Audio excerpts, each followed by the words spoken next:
Praise the lord. మన రక్షకుడు పరిశుద్ధుడు యేసుక్రీస్తు వారి శక్తి కలిగిన నామమున ఈ రోజున దేవుని వాక్య ధ్యానమునకు ప్రతి ఒక్కరికి మన దేవుని పేరట వందనాలు. ఈరోజు వాక్యాన్ని యెషయా గ్రంథంలో నుంచి ధ్యానించుకుందాము. 54వ అధ్యాయము 10వ వచనము.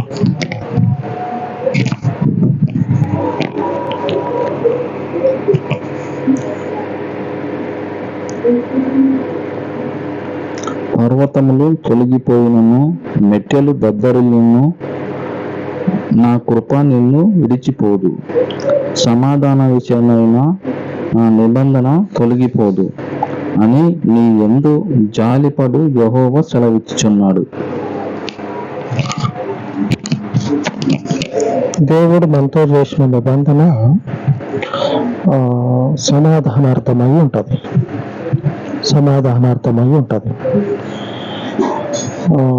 ఈ సమాధానార్థమైనటువంటి నిబంధనని గైకొన్నట్లయితే బయట మొదలుకొని ఇంట్లో వారికి నెమ్మది లేనటువంటి రోజులు భూమి మీద అప్పుడు ఇప్పుడు ఉంటూనే ఉన్నాయి. ఈ భూమి మీద నెమ్మది లేనటువంటి రోజులు ఎప్పుడు ఉంటూనే ఉన్నాయి. దేవుని నిబంధన ఏం చేస్తుందంటే, పాత నిబంధన కాలంలోనే దేవుడు అంటా ఉన్నాడు, నిత్యము కూడా వాళ్ళకు క్షేమము కలగాలంటే నిత్యము కూడా వాళ్ళు నా నిబంధనని గైకుంటే చాలు అని చెప్పినని దేవుడు అంటాడు. నేను అనుకున్నా, నిత్యము కూడా దేవుని సమాధానం నెమ్మది అనేది మనకి కావాలంటే అందులో మళ్ళీ వచనంలో ఉన్నది క్షేమం ఉంటుందంట. ఎప్పటికీ భూమి మీద ఏడున్నది క్షేమం. ఎంత బుల్లెట్ ప్రూఫ్ అద్దాలు ఉన్నా సరే నెమ్మది లేనటువంటి బతుకులు ఉన్నాయి భూమి మీద. ఈ పరిస్థితుల్లో నిత్యము కూడా క్షేమాన్ని ఇస్తా అని దేవుడు చెప్తా ఉన్నాడు. ఎక్కడికి జరుగుతుంది ఇంతటి క్షేమం అంటే, దేవుని నిబంధనలు గైకుంటే అక్కడి నుంచి జరుగుతుంది. ఎక్కడికో వెళ్ళాల్సిన పని లేదు. ఈ నిబంధన చదివినటువంటి వచనంలో ఈరోజు మన వాక్య ధ్యానము దేవుడు చేసిన వాగ్దానం ఏమిటంటే, సమాధాన విషయమైన నా నిబంధన తొలగిపోదు అని దేవుడు సెలవిస్తా ఉన్నాడు. దేవుడు ఎప్పుడు కూడా సమాధానం ఇస్తా అని చెప్పనని మనతోటి చెప్తా ఉన్నాడు. గైకొనేటువంటి వారి విషయంలో ఈ సమాధానం అనేది జీవిత కాలం అంతా కూడా ఒడిదుడుకులు ఉన్నా సరే వాటిని అన్నిటిని కూడా దేవుడు తొలగించి అన్నట్లుగానే నిత్యము క్షేమాన్ని కలుగజేస్తాడు. ఒడిదుడుకులు ఉన్నా సరే తొలగించేటువంటి శక్తిమంతుడు. ఎవరి జీవితం కూడా పూల పాన్పు అంటారు కదా, అటువంటి జీవితం కాదు ఎవరిదైనా సరే. ఒడిదుడుకులు లేకుండా ఉండవు. దేవుని దగ్గర ఉన్న నిబంధనను గైకొన్నట్లయితే ఆ ఒడిదుడుకుల్లోనే, ఆ ఎత్తు పల్లాల్లోనే దేవుడు ఏం చేస్తాడంటే నెమ్మదిగా నడిపించుకుంటా కొద్ది దినాల తర్వాత, కొద్ది రోజుల తర్వాత ఈ ఒడిదుడుకులు ఉండవు. ఇక సాఫీగా జీవితం సాగిపోయేటట్లుగా దేవుడు ఏం చేస్తాడంటే ఆ సమాధాన నిబంధనను మనతోటి స్థిరపరిచి మనకు నిత్యము కూడా ఆయన క్షేమాన్ని కలుగజేస్తాడు. లేఖనము సెలవిస్తా ఉన్నది, ఆయన నిబంధనలో ఉన్నటువంటి మనుషులకి సమాధానం అనేది ఏ గడియలో కూడా తప్పిపోదు. ఆ సమాధానము, ఆ క్షేమం అనేది నిలబడిపోయి ఉంటుంది. అలాగనే కొండ ఎలాగైతే నిలిచి ఉంటుంది, కొండ మీద ఊడి కూడా తప్పించలేడు ఒక దగ్గర నుంచి ఒక దగ్గరికి. అన్నిటికన్నా ఇక్కడ తీసి అక్కడ పెడతా ఉన్నారు, కానీ ఇళ్లను కూడా కొత్తగా కట్టుకున్న ఇళ్లను కూడా జరిపి వేరే ప్రాంతానికి తీసుకుపోయి పెడతా ఉన్నారు. కొండ ఎలాగైతే కదలకుండా స్థిరంగా ఉంటుందో మన క్షేమము దేవుడు మనకి అలాగా స్థిరంగా నిలుపుతాడు. మనకు దేవుడు చేసినటువంటి ఆ నెమ్మది ఏదైతే ఉంటుందో స్థిరంగా అలాగనే నిలబడిపోయి ఉంటుంది.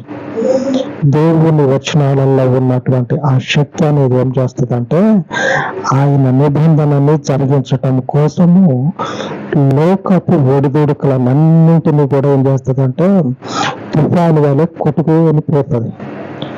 దేవుని వాక్యం అనేది, దేవుని నిబంధన అనేది మనకెదురుగా ఉన్నటువంటి ఆ గడ్డు పరిస్థితులన్నిటిని కూడా కొట్టుకొని పోతుంది. ఆమేన్. అంతటి శక్తి కలిగినటువంటి దేవుని నిబంధనని దేవుని సన్నిధిలో సాగిలపడి నిలుపుకోవాలి. మోషే కూడా ఈ నిబంధన అనేది ఎక్కడ తప్పిపోతుందో చేసినటువంటి పాపాన్ని బట్టి, దేవుని ప్రజలు దేవునికి విరోధంగా చేసినటువంటి పాపాన్ని బట్టి ఆ నిబంధన ఎక్కడైతే తొలగిపోతుందో అని భయంతో ఎప్పట్లాగానే పోయి దేవుని సన్నిధిలో 40 రాత్రింబగళ్ళు దేవుని సన్నిధిలో సాగిలపడ్డాడంట. పోయి కాలు మీద కాలు వేసుకొని అది ఇది అని చెప్పినని ఇట్లాంటి పరిస్థితుల్లో లేడు. సాగిలపడి దేవుని సన్నిధిలో ఆ సమాధాన నిబంధన మాకు నిలుపు అని ప్రార్థన చేస్తా ఉన్నాడు మోషే. ఈ నిలపమని ఈ రీతిగా దేవుని సన్నిధిలో సాగిలపడి చేసేటువంటి ప్రార్థన మనకు ఆయన నిబంధనను స్థిరపరుస్తుంది. మరి పొద్దున్న లేచిన దగ్గర నుంచి సాయంత్రం దాకా ఏదో ఒక సందర్భంలో, ఏదో ఒక విషయంలో, ఏదో ఒక రోజు ఆ నిబంధన నుంచి తప్పిపోయేటువంటి పరిస్థితులు,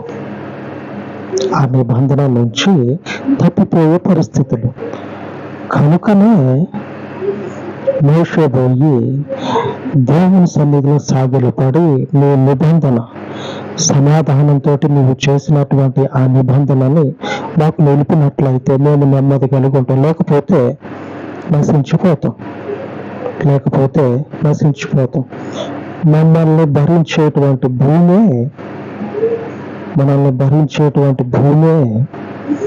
ఏం చేస్తుందంటే భరించని సమయంలో మింగేస్తుంది. ఏ కరువు కాటకాలో, లేకపోతే ఏ తుఫాన్లో, లేకపోతే ఏ భూకంపాలో, లేకపోతే ఇంకోటి భరించాల్సినటువంటి భూమి మింగేస్తుంది. ఎందుకు?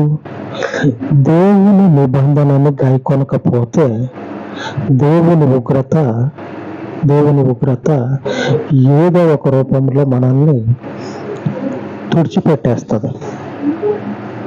ఇశ్రాయేలీయులు చేసినటువంటి తప్పును బట్టి వాళ్ళు కూడా ఏమైపోయారంటే నిబంధనలో నిలబడకుండా ఎక్కడ తొలగిపోతారేమో అని మోషే పోయి దేవుని దగ్గర ప్రార్థన చేస్తా ఉన్నాడు. ద్వితీయోపదేశకాండము 9వ అధ్యాయము 18వ వచనంలో రాయబడి ఉన్నది. Page number 154 page.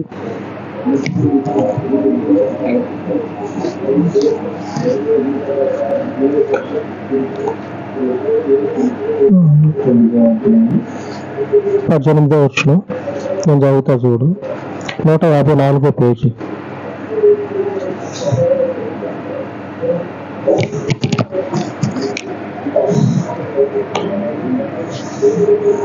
మీరు యెహోవా దృష్టికి ఆ చెడు నడత నడిచి చేసిన మీ సమస్త పాపముల వలన ఆయనకు కోపము పుట్టింపగా చూచి మునుపటి వలె అన్నపానములు మాని 40 పగళ్ళు 40 రాత్రులు నేను యెహోవా సన్నిధిని సాగిలపడుతుంది.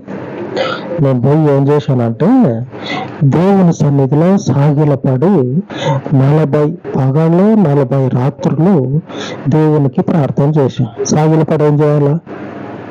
నిద్రపోవాలా? సాగిలపడి నిద్రపోతే మళ్ళా నిద్రపోవటానికి అవకాశం ఉండకుండా ఏమవుతాయి అంటే జీవితాలు శాశ్వతంగా నిద్రలోకే పోతాయి. దేవుని సన్నిధిలో మనకిచ్చినటువంటి నిబంధనని నిలపమని సాగిలపడాల. 40 పగళ్ళు 40 రాత్రులు దేవుని సన్నిధిలో తిండి తిప్పలు మానేసి నిబంధన అనేది క్షేమాన్ని కలగజేయటం కోసము దేవుడు మనతో ఏర్పాటు చేసింది. ఈ క్షేమము తప్పిపోకుండా ఉండాలంటే చేసినటువంటి దోషాన్ని బట్టి, కాబట్టి చేసిన దోషాన్ని బట్టి తప్పిపోకుండా ఉండాలంటే కాబట్టి ఏం చేయాలి? మనం సాగిలపడాలి.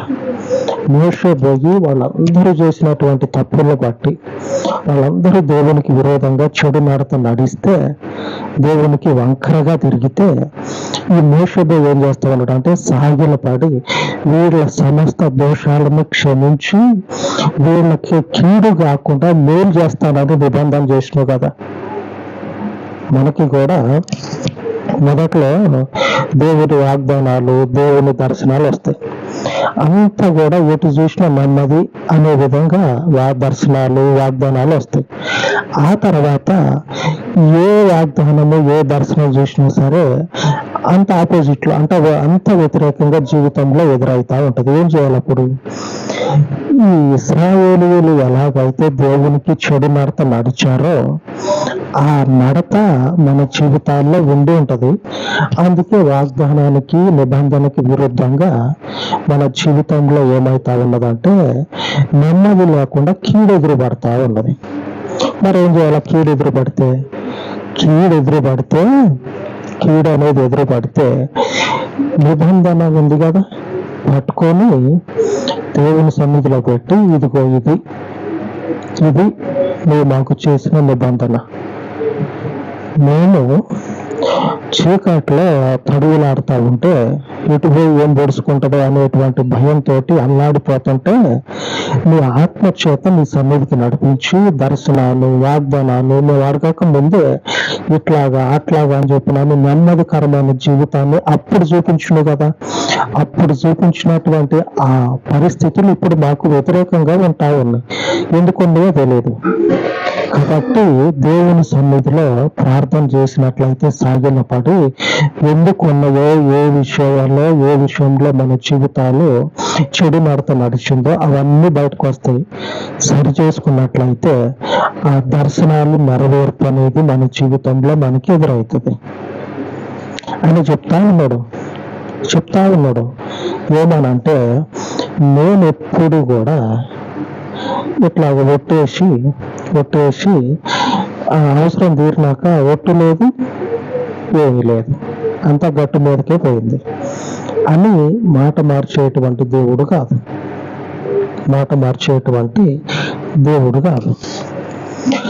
ఇది ఇశ్రాయేలీయులకి ఆయన చేసిన నిబంధన గురించి ఏమి సెలవిస్తా ఉన్నాడంటే మాట మార్చి మనుషులలాగా నన్ను నేను మార్చుకోను.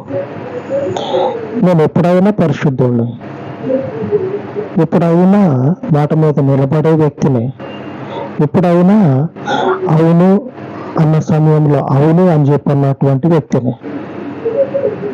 నా మాట ఎలాగుంటుందో దేవుడు సెలవిస్తా ఉన్నాడు. చూడండి, న్యాయాధిపతుల గ్రంథము 2వ అధ్యాయము 1వ వచనం. న్యాయాధిపతులు 2వ అధ్యాయము 1వ వచనం, పేజీ నంబరు 199.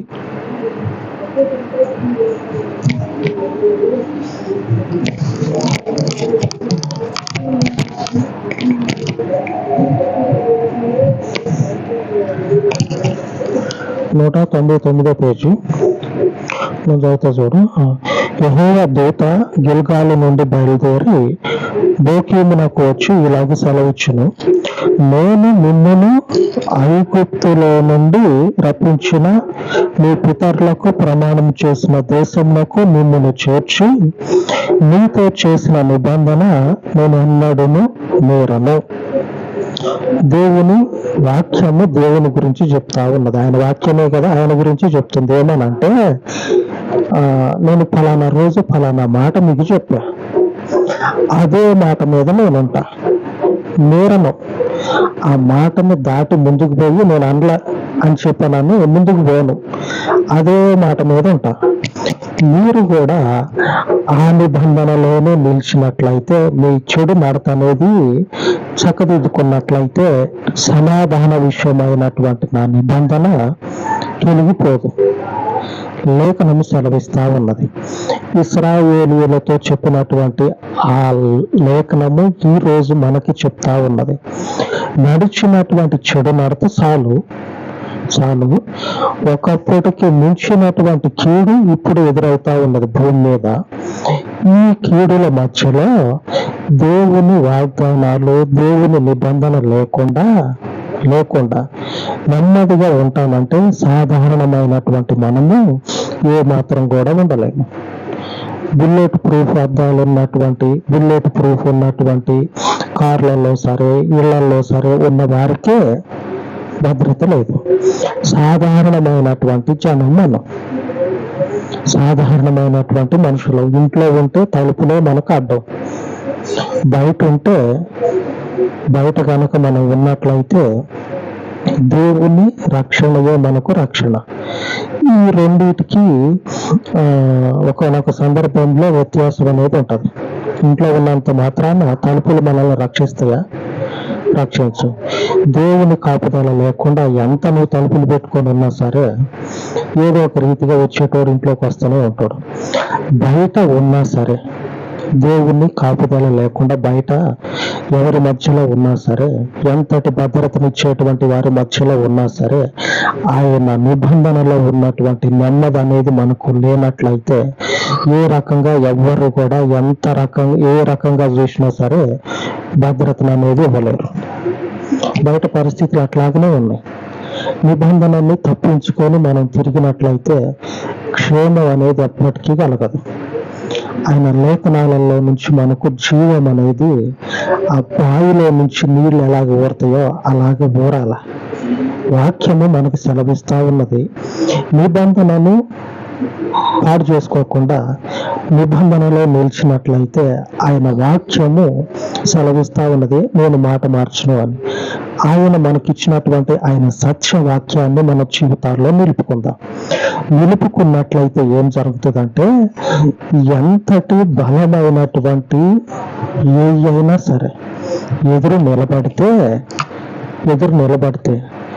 చీకిపోయినటువంటి దారాలు, చీకిపోయినటువంటి బట్టలు ఎలాగ చినిగిపోతాయో అలాగా ఆ బలవంతుల బలం అనేది కొట్టివేయబడుతుంది మన ముందు. బలవంతుల బలము చీకిపోయినటువంటి వస్త్రాలు ఉంటాయి, తెలుసు కదా. అట్లాగంటే మొత్తం రంధ్రం కనపడుతుంది అందులో నుంచి. అలాగ బలవంతుల బలము నుంచి దేవుడు మనల్ని సంరక్షిస్తాడు. దేవుని నిబంధనలో మాత్రమే కాపుదల అనేది ఉంటుంది, నెమ్మది అనేది కలుగుతుంది. మోషే మొదలుకొని చివరినున్నటువంటి క్రీస్తు వరకు కూడా, క్రీస్తు దగ్గర నుంచి ఈరోజు మన వరకు కూడా నిబంధన అనేది ఉంటానే ఉన్నది. దేవుడు నిబంధన చేస్తూనే ఉన్నాడు ప్రతి ఒక్కరితోటి. వ్యక్తిగతంగా చేసే నిబంధనలు కూడా ఉంటాయి. క్రీస్తుతో దేవుడు చేసిన నిబంధన మనం ఈరోజు అనుసరిస్తా ఉన్నాం. ఒక్కొక్కరి జీవితాల్లో వ్యక్తిగత నిబంధనలు కూడా ఉంటాయి. వాటిని గనక నిలుపుకున్నట్టయితే మరీ శ్రేష్టమైనటువంటి స్థితిలో మీరున్నారని అర్థం. వ్యక్తిగత నిబంధనను కాపాడుకున్నట్లయితే అంతకు మించినటువంటి ధన్యత ఇంకోటి లేదు. నేను క్రీస్తు నిబంధన గురించి చెప్తా ఉన్నా, దేవుని నిబంధన గురించి మాట్లాడుతా ఉన్నా. ఇప్పుడు ఈ నిబంధన గురించి మాత్రమే మనం మాట్లాడుకుందాం. ఎందుకంటే ఈ నిబంధనలోనే మన జీవితాలు స్థిరంగా దేవుడిని ఆడతాడు. వ్యక్తిగత విషయాలు అనుకోండి, వ్యక్తిగత నిబంధనలు అనుకోండి, ఆ మనుష్యుడిని మాత్రమే ఆయనలో నిలబడతాయి. ఇప్పుడు వ్యక్తిగత జీవితంలో మీకున్నటువంటి నిబంధన ఏదై ఉన్నదో దానిని కనుక నిలుపుకుంటే మిమ్మల్ని ఎవ్వరూ కూడా కొట్టేయలేరు. యేసు ప్రభు నిలుపుకున్నాడు దేవుడు చేసిన నిబంధనని. యేసు ప్రభు యొక్క స్థితిని దేవుని సన్నిధిలో నుంచి ఎవ్వడు కొట్టేయలేనటువంటి స్థితి. అలాగనే భూమి మీద యేసు ప్రభుని ఎవ్వరూ కూడా కదల్చలేనటువంటి, మూసిపెట్టలేనటువంటి, తొలగించలేనటువంటి స్థితి ఉన్నది. ఎందుకంటే దేవుడు తీర్మానించి పెట్టిండు. ఈ తీర్మానాన్ని మనుష్యుని చేత కాదు తుడిచిపెట్టడం. ఆ వ్యక్తిగత నిబంధనలు అలాగుంటాయి. అయితే దేవుని నిబంధన మనకు సెలవిస్తా ఉన్నది. మీ జీవితాల్లో క్షేమాన్ని నిలుపుకోవాలనుకుంటే, ఉండాలి అనుకుంటే, మాట మార్చినటువంటి కొట్టివేయనటువంటి నిబంధన చేసిన దేవునికి లోబడినట్లయితే ఖచ్చితంగా మీకు కనపడినటువంటి దేవుని గొప్ప కాపుదల ఉంటుంది. బలవంతులైనటువంటి వాళ్ళు, అలాగనే గొప్ప గొప్ప వాళ్ళు కనిపించి సెక్యూరిటీని పెట్టుకుంటారు. వాళ్ళ సెక్యూరిటీ, వాళ్ళకుండా ప్రొటెక్షన్ అనేది మనకు కనపడుతూనే ఉంటుంది. మనకుండా అది కనపడదు. ఆ కనపడనటువంటి గొప్ప కాపుదాన్ని దేవుడు ఇస్తాడు. దేవుని తోటలే కాదు, ఇంకా అంతకు మించినటువంటి ప్రొటెక్షన్ అనేది దేవుడు మనకిస్తాడు. ఆయన నిబంధనను మనం విడిచిపెట్టకుండా గాయకొన్నట్లయితే. ఆమేన్. తన వాక్యమును దేవుడు దీవించును గాక. ఆమేన్.